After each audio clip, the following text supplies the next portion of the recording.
Hello everyone, this is Alan and welcome to my next Let's Play, Lunar 2 Eternal Blue Complete.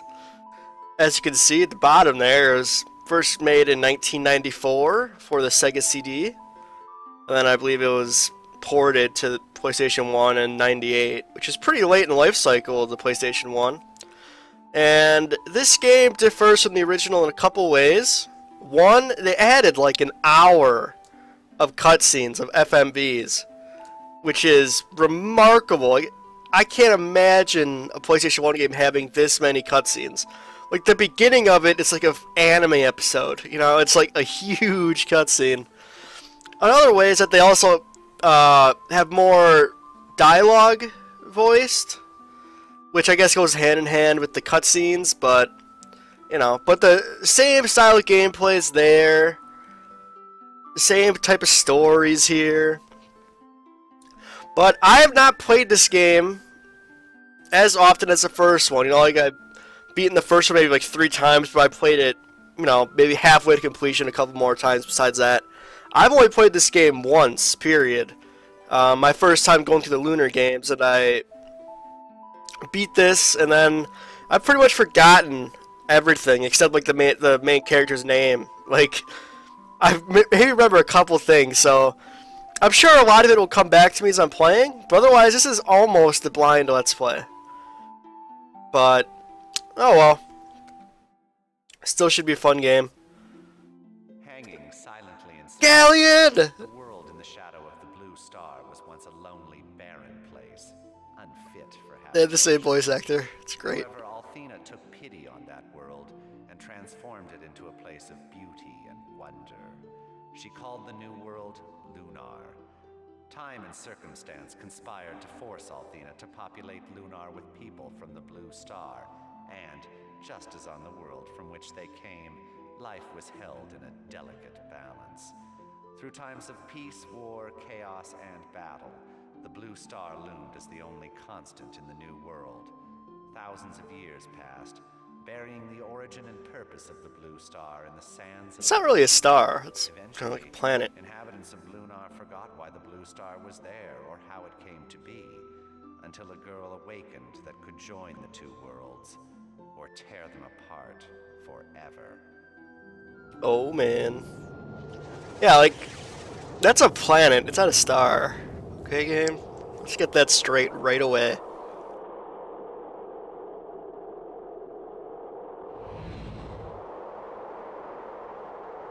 Looks like Wisconsin in winter.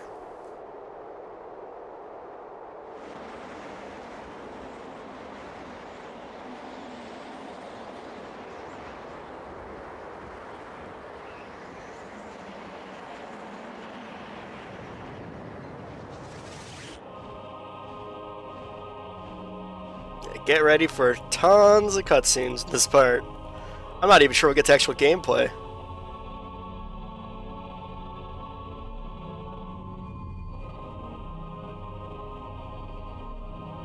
Hey, come on, man. Gotta put some clothes on. What is this game, rated M? Oh, they did the whole Barbie thing. She doesn't have any privates shown. That's good. I wonder if the Japan, it's like uncensored, because they're crazy over there.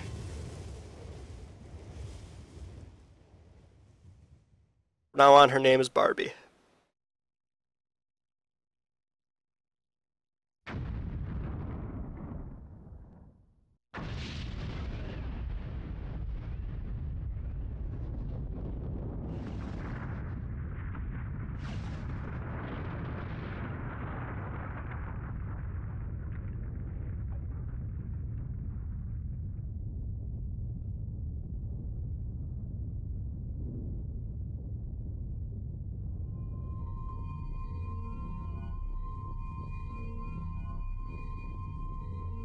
Looks kind of like Luna. And she's in a crystal from Final Fantasy. I didn't know they had a crossover. Final Fantasy Lunar crossover. I can get behind that.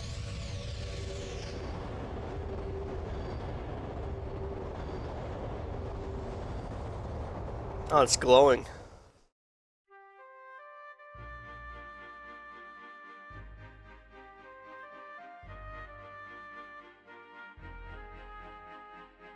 And now we have the credit sequence. And they're not skippable, so might as well read the creative geniuses behind this game. Look at that, an original feature by Game Arts or whatever. It's like they probably don't even really consider it a game so much as like a interactive movie.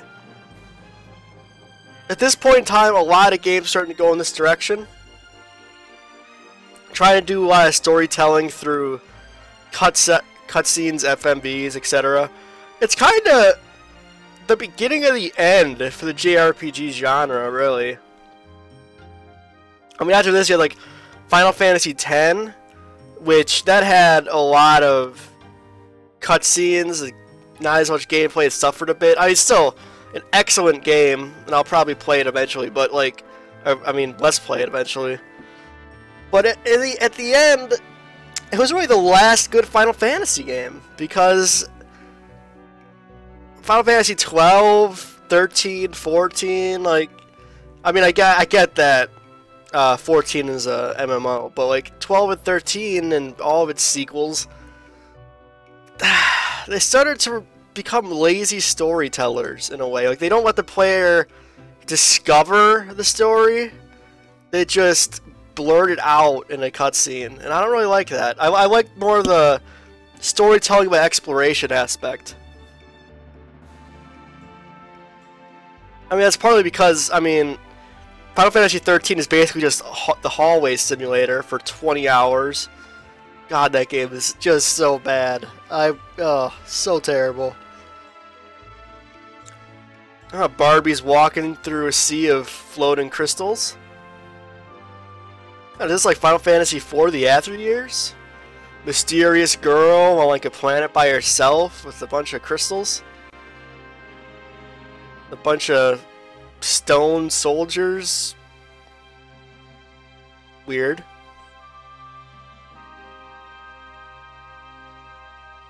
But yeah, I mean, there have been a couple good JRPGs released since the 90s. Like, Lost Odyssey was a spectacular RPG. In my opinion, that's like, as a Final Fantasy X, that's like the true next Final Fantasy game. X2 was... It turned away from turn-based. That was the beginning of the end for that as well. I still have to play Bravely Default, though, because I hear that's great.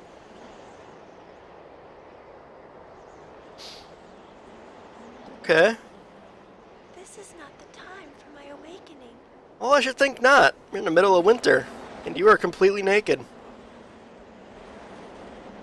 I mean, I guess I get that you don't have nips, but you still gotta be cold.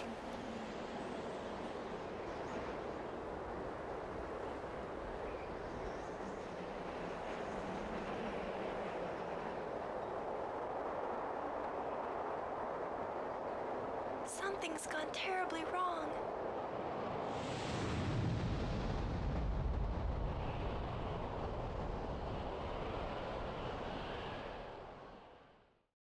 Probably has. Okay, so we're almost, like, 9 minutes in the video, still have no gameplay.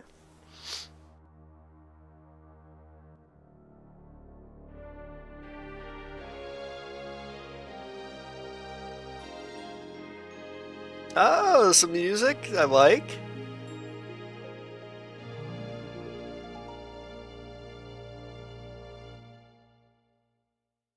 This is like a ruined castle.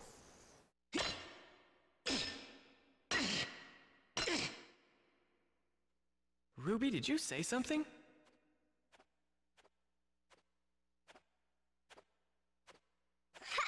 Oh, great. Don't tell me you're hearing voices now. I'm sure I heard something. I should have brought Grandpa's chisel. This is way harder than I thought. Ugh. Hurry up and get the dragon's eye. The timer's almost run out on the trap. Trap? What trap? Oh, Lunar. Yeah, so the main character of this game is named Hiro. Ah! Why didn't you H-I-R-O. tell me earlier? I did, but you were too wrapped up in getting the jewel to listen. Oh, think they're yeah, treasure cool. hunting. Hold on, I've almost got it. Hurry, Hero. And instead of Null, this hero has a I got it. pink companion, flying cat. I'm sure it's not a dragon. I mean, what are the odds Rumbling? that the same creature's a dragon in both games? It's probably a fluke. Well, that's just a flying cat.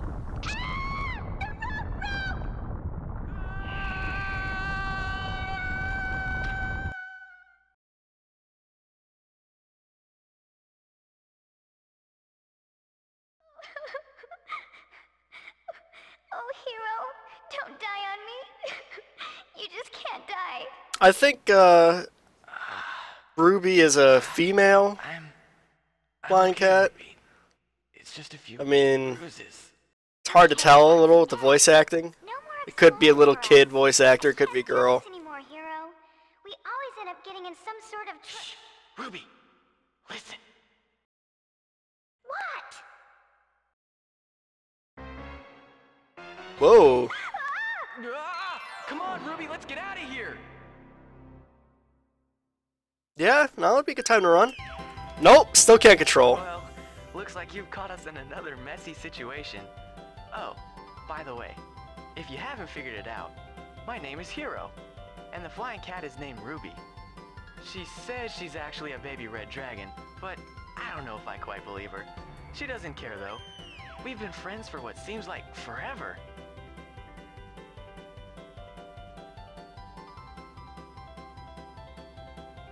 My grandfather Gwen is an archaeologist who taught us how to explore ancient ruins like this. Well, not exactly like this. Grandpa'd have a coronary if he saw me in this kind of danger, but you get the idea. Look at them trying to kite all those. Cool that these dungeons and ruins that time forgot can be found and explored by someone like me. The world I live in Monsters are today going upstairs is now? the things Oh that god, happened this is long terrifying. ago. Someday, I'll gather enough information from ruins like these to prove that. Whoa! Obviously, got heavy inspiration from Indiana Jones, all the boulders. Inferno ghouls? Those look like giant fireballs to me. Grandpa's house? Okay. So this game is obviously more traditional in the fact that the protagonist's parents are either dead or missing. Lunar 1 is a little bit weird in that respect, having both parents alive and well. Okay. World map. Let's check out the equipment. Dagger and adventurer's clothes. And like Lunar 1, we cannot control our, or we can't equip our companion. Hey. Statue. Dung beetle and sand cyclops.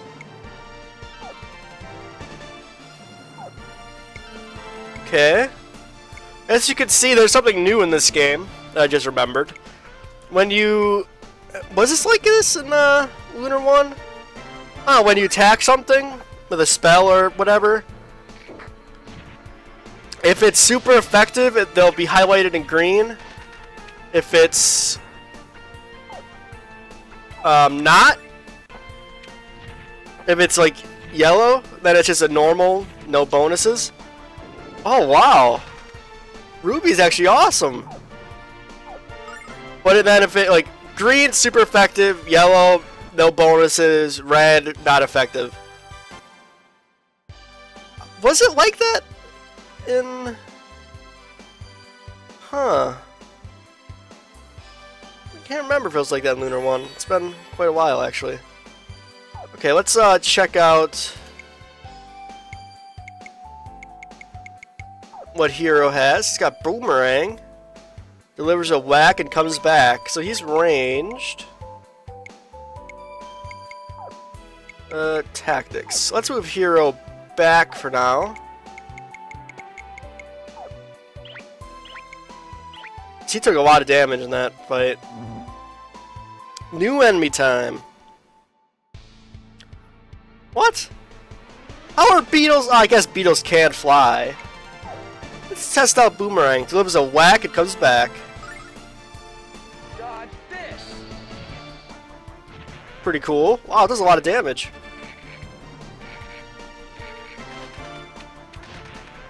Cool. Ruby's actually a badass.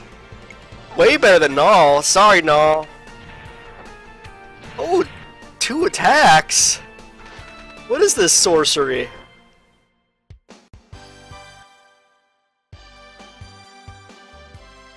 Man, this music just seems really loud to me. I'm gonna lower it a bit.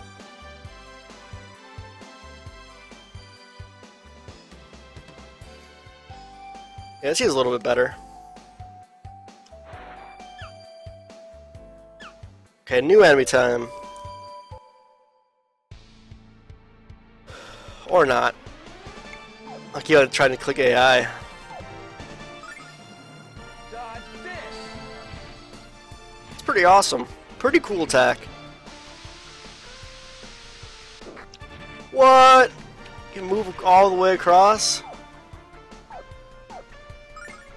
This thing, if I remember correctly, would take a couple of hits to kill, so... Ow!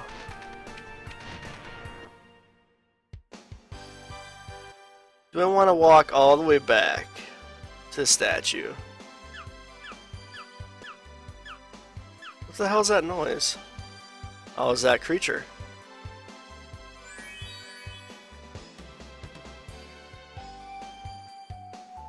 Is there like a limit to running? Interesting. New enemy time, Sand Shark.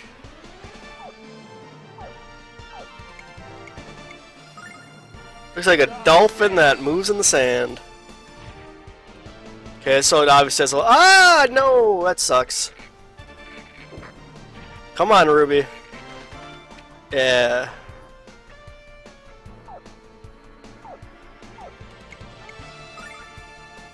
I counted that thing to stay at range and hit me for 15. Ow. Ow. Oh no, I don't need to use magic now. Still haven't gained a level or found any treasure. Disappointing.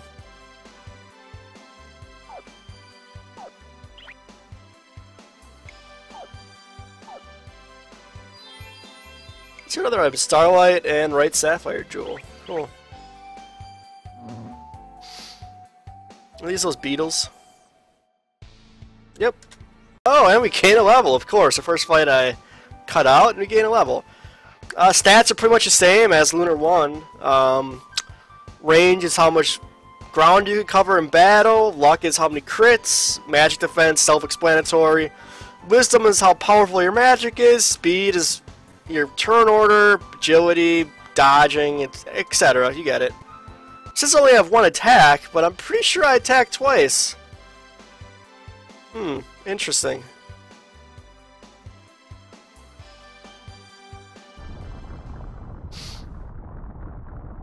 Yeah, what did we do now? We were just walking.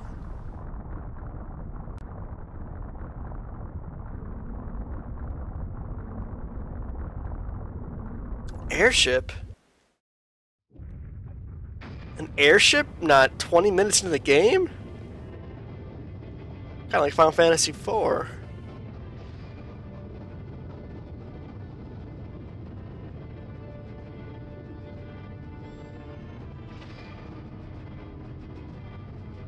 It's a lot of pollution, man.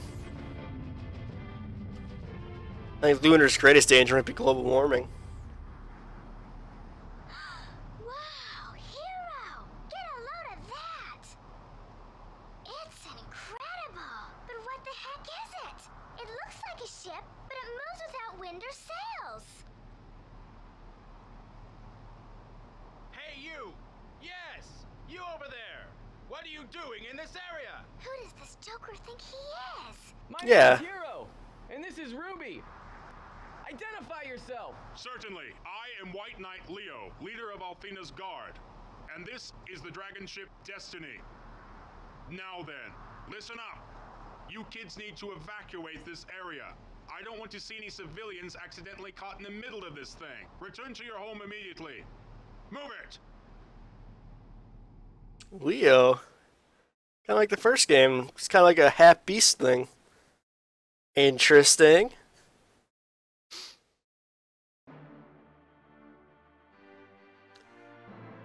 Looks like a good spot to end it.